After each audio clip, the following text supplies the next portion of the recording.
Hello everyone, in this tutorial I will show you how to add text in DaVinci Resolve.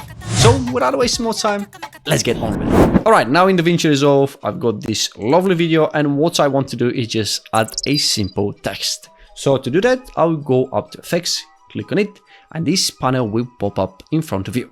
Now from here I'm gonna go up to toolbox, click on it. This will open this drop menu, and from here I'm gonna click on titles. And now on the right hand side we've got all these options to choose from, but I don't want any fancy text. What I want is just a simple text. So we're gonna go over this one. This is the basic text, so I'll grab it and drop it onto the timeline, just like that. Then from the timeline you can place it whatever you like. So I'm gonna place it just over here, and as you can see we've got just a simple text, but I want to make it a little bit more fancier.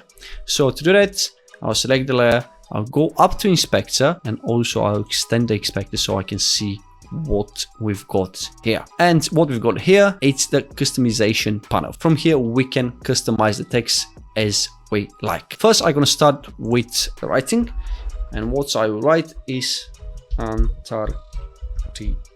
I hope that's how you spell Antarctica. If that's the wrong way, please correct me in the comments down below. Then the next thing I'll do is go to font, and from here I'm going to change this one to my favorite font, which is Akira Expanded. Then I'll go down to size and increase the size. What I want is a drop shadow. So from here we can play around with the offset, because as you can see the video is quite bright, and if you apply only a white text, the text won't be that visible. So we want the text to pop up a little bit, and to achieve that we have to apply the drop shadow. So guys, that's how you can add text in DaVinci Resolve. As you can see, it's super simple and super easy to do it. Also, if you enjoyed this video, please hit that like button and subscribe to my channel if you want to see more DaVinci Resolve tutorials. Thank you for watching, and I'll see you in the next one.